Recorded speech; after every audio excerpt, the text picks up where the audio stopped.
श्रीमद् भागवत गीता में भगवान कृष्ण के उपदेशों का वर्णन है, जिसमें मनुष्य को जीवन, कर्म, ध्यान, शांति, सत्य, योग और सफलता के बारे में सभी महत्वपूर्ण विषयों को गहराई से जानने को मिलता है, जो ज्ञान किसी भी मनुष्य के जीवन में बहुत उपयोगी सिद्ध होता है।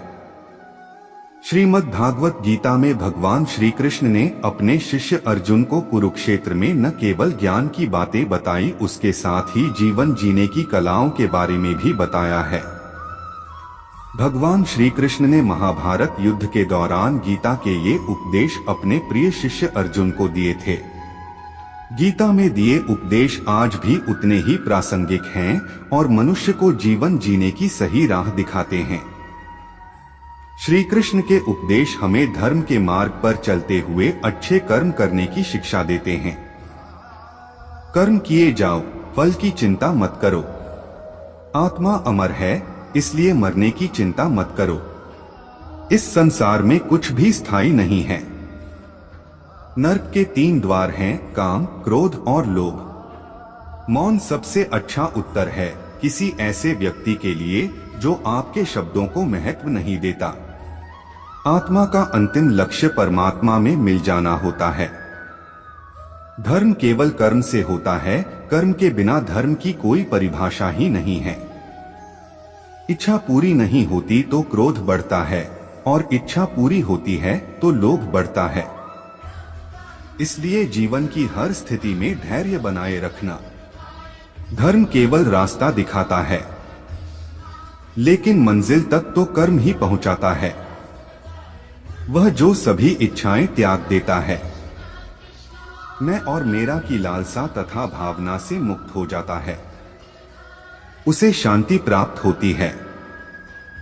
श्री कृष्ण ने कहा है, अगर तुम्हें किसी ने दुखी किया है तो बुरा मत मानना। लोग उसी पेड़ पर पत्थर मारते हैं जिस पेड़ पर ज्यादा मीठे फल होते हैं। स्वार्थ से रिश्ते बनाने की कितनी भी कोशिश करें, वो कभी नहीं बनते हैं, और प्रेम से बने रिश्तों को कितना भी तोड़ने की कोशिश करें, वो कभी नहीं टूटते। अगर व्यक्ति शिक्षा से पहले संस्कार, व्यापार से पहले व्यवहार और भगवान से पहले माता पिता को पहचान ले तो जिंदगी में कभी कोई कठिनाई नहीं आएगी। जिस मनुष्य ने जवानी में बहुत पाप किए हैं, उसे बुढ़ापे में नींद नहीं आती। श्री कृष्ण कहते हैं कि मनुष्य को अपने मन को बार बार समझाना चाहिए कि ईश्वर के सिवा उसका कोई नहीं है। परिवर्तन इस संसार का नियम है। कल जो किसी और का था, आज वो तुम्हारा है एवं कल वो किसी और का होगा। विषयों का चिंतन करने से विषयों की आसक्ति होती है। आसक्ति से इच्छा उत्पन्न होती है और इच्छा से क्रोध होता है। क्रोध से सम्मोहन और अविवेक उत्पन्न होता है। जो कुछ हुआ अच्छे के लिए हुआ, जो हो रहा है अच्छे के लिए हो रहा है, जो होगा वह भी अच्छे के लिए ही होगा। मेरे लिए न कोई घृणित है और न ही कोई प्रिय, न कोई निर्धन है और न ही कोई धनी। बस जो भक्ति भाव के साथ मुझे याद करते हैं, मैं उनका हूँ और वो मेरे। आप वही हैं जिसमें आप विश्वास करते हैं। आप वह बन जाते हैं जो आप मानते हैं कि आप बन सकते हैं। अगर तुम अपना कल्याण करना चाहते हो तो सभी तरह के उपदेशों, सभी धर्मों को छोड़कर मेरी शरण में आ जाओ, मैं तुम्हें मुक्ति प्रदान करूंगा। जिस इंसान के चारों तरफ नकारात्मक लोग रहते हैं, उस इंसान का मंजिल से भटक जाना तय है। जिंदगी में सब कुछ होना जैसा कुछ भी नहीं होता। हमेशा एक नई शुरुआत हमारा इंतजार कर रही होती है। कर्म उसे नहीं बांधता जिसने काम का त्याग कर दिया है। अपने अनिवार्य कार्य करो, क्योंकि वास्तव में कार्य करना निष्क्रियता से बेहतर है।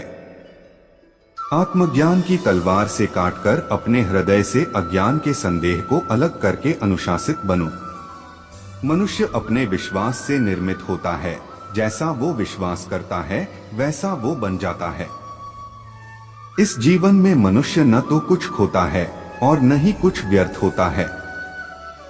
मन अशांत है और उसे नियंत्रित करना कठिन है, लेकिन अभ्यास से इसे वश में किया जा सकता है।